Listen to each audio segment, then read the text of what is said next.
Welcome to lesson number 9 on customer niche profit ranking and then figuring out how to dominate one niche at a time.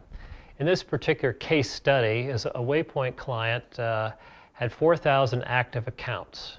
And by going down their overall customer profitability ranking report and putting these accounts in different piles, they were able to come up with actually 19 different segments or niches of customers that they went after. When you do that, WayPoint can then sum up all of the customer profitability by niche, give you a bar chart that looks like what you're seeing. Well, they were shocked to go up at the top, you see the big green line up there, to find out that only 150 accounts out of 4,000, maybe it's about 4% of their accounts, were giving them basically the equivalent of their operating profit. So, the total operating profit for the company was around you go to the bottom of the report and see that it was 926,000, whereas the number one niche was generating 949,000, so a little bit more than the total operating profit from just 150 accounts. And this is the key: they thought they were breaking even on these customers. Turns out these were municipal facilities that bought big volumes of stuff on a bid basis. So they tried to just be on all the bid lists. They tried to bid these things. And they did it sort of quote for the volume. It'll help us keep our suppliers happy. It'll help us move trucks more often. It's probably break even, but what the hell? Well, what they didn't realize, of course, is that these companies, these particular kinds of customers would buy, they'd send typically an electronic order that would average $5,000 to $7,000 per order. So when you've got 15–16% margin times $7,000, it's a lot of margin dollar for the cost of messing with paperwork, stopping a truck, and so forth. So they actually made good money on these accounts. The second shockaroo was when they went down to the second from the bottom red bar. That was 1,600 accounts. 40% of all their accounts were losing them $283,000.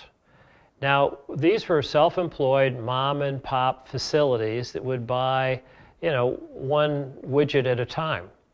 But their margin percent was 35%. Their house accounts, there wasn't any sales compensation.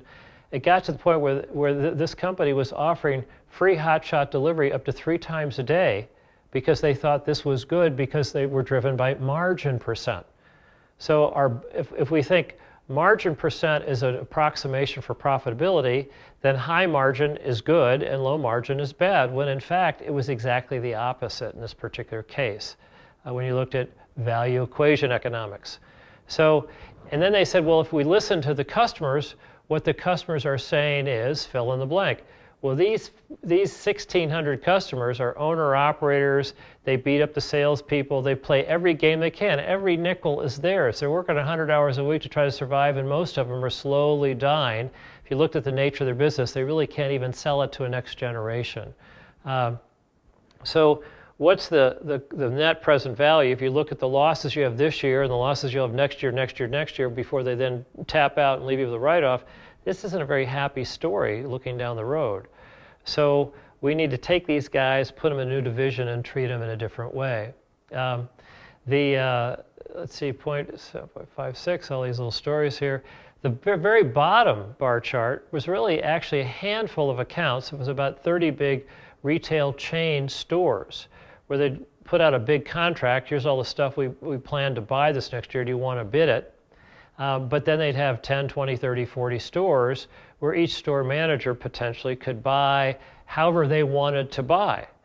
And they would notice that out of 30 branch stores, 28 of them had guys who were buying on a, oh, I'm out of it, I need to buy emergency rush basis. But 2 of them actually would say, this is what I'm selling on a monthly basis. What do I need to have in stock? And so they would do a monthly restocking, so it would generate a big order on big picks.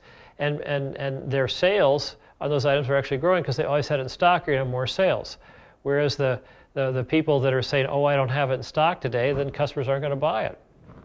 So a question would be, when you go out to these big chains, is to say, look, thank you for the business overall. Unfortunately, at the store level, we're losing our rear end, and we think you are too, because we have statistical friction that shows that some of your stores are buying an enormously inefficient rush way, which means terrible fill rates for your customers, lost sales, and you've got some store managers who are doing really well. So how do we go figure out what the best store managers are doing and make sure the rest of them learn and move them all up to being in a best practice, excellent thing, and basically the byproducts, you consolidate a lot of small picks and a lot of small orders, and now the cost to serve drops dramatically. The gross margin dollar actually may start to climb. If they have it in stock, they'll actually get more sales than they had in the past when they had spotty stocking in their stores. So that was a big opportunity.